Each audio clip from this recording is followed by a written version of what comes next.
There's a passage in Invisible Man by Ralph Ellison in which the narrator describes eating a hot buttered yam as he walks down the street in New York City.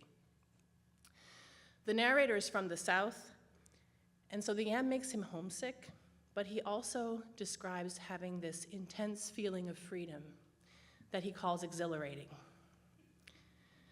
And this passage was one of the first that I read in literature that gave me what I've heard called frisson, or the primordial shiver.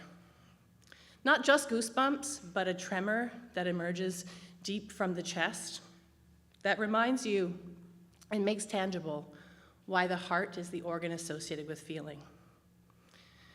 And it wasn't that I could relate to enjoying food on a level that could be called spiritual. I have done that, but that wasn't what was happening. And it wasn't that I could have any claim to understand what a black character in 1940s America meant when he talked about freedom. It was more a glimpse into all that there was to know, and at the same time, a very humbling awareness of all I would never know. And I felt it in my body, which trembled. And I thought, this is why we read. On a more pragmatic level, I was reading Invisible Man by Ralph Ellison because it was a required text for the course of literary landmarks, which was a one-year required course for my English degree at Dalhousie University.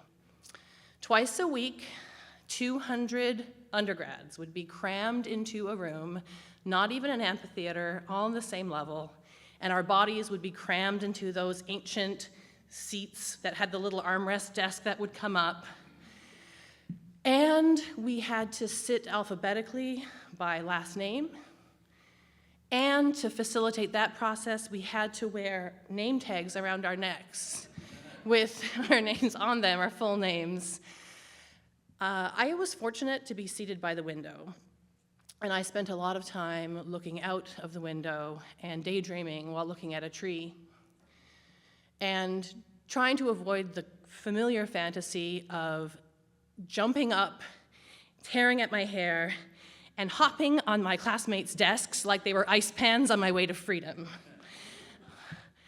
Invisible Man was a turning point in a course that had otherwise been drudgery. As the name Literary Landmarks suggests, it was a course that was meant to introduce English majors to important texts of literature, and I now recognize that they're important texts. But at 19, it was mostly stuff I needed explained to me.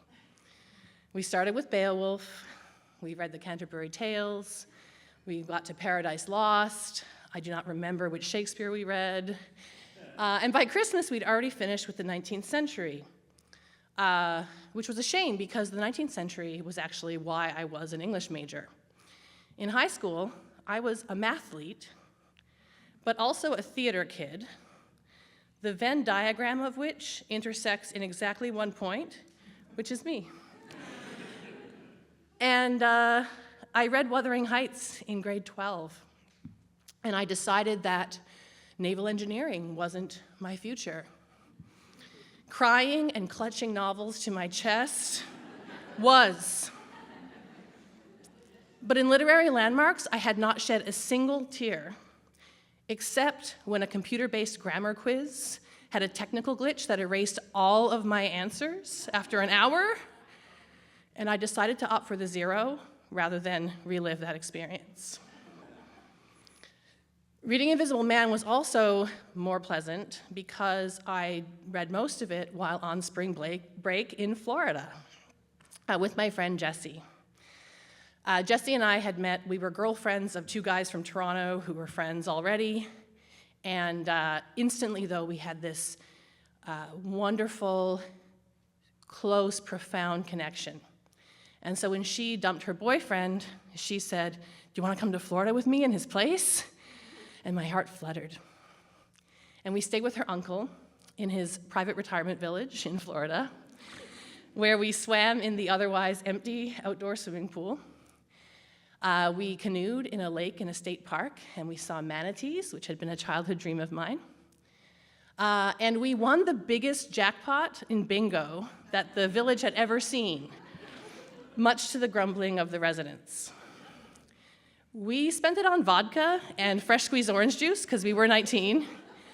And we played cards, and we listened to Paul Simon's Graceland album on repeat, singing along with Crazy Love together. And among our adventures, we still had lots of time to be curled up on the bed together, reading our books. And I never wanted it to end. But it had to. We had to get back to literary landmarks. And so probably an appropriate juncture between that and going back home was that we had a long layover in Newark, New Jersey. And so when we finally boarded the plane, I plunked Ellison's 500-plus page novel in the seat pocket in front of me, and I thought maybe I'll read it for sure, but maybe I'll even finish it on this flight. A few minutes into the air, though, the flight attendant started going up and down the aisle in a way that could only be described as frantic. And I thought somebody was sick, but then I heard an alarm, and then I looked behind me, and there was smoke coming from the back of the cabin. And the way that the possibility of a plane crash materialized for me was I looked at the book, the burgundy cover of Invisible Man with just text and burgundy, and I thought these words so clearly that I probably said them aloud. I'm gonna die without finishing that book. I've always had a fear of death, but it had never really occurred to me that you could die mid-novel, and so this was a new dimension.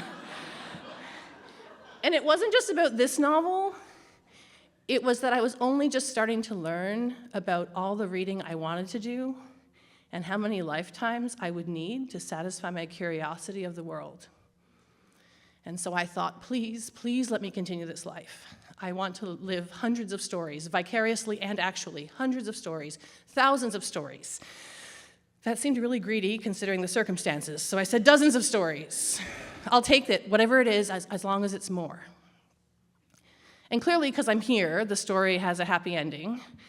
The pilot did announce there was a small fire on the plane, and we had to emergency land in New Jersey.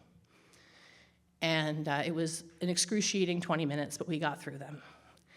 I'm still very close with Jessie. We end every conversation with, I love you. And when people ask me about my favorite books, Invisible Man has always been in the top 5. Not only because finishing it felt like a matter of life and death, but because it opened my world so profoundly that I'm forever indebted to it. As for flying, it took me many years before takeoff didn't create a panic attack. And I'm over that now, and that's good. However, to this day, I always finish the book I'm reading before I board the plane. Thank you.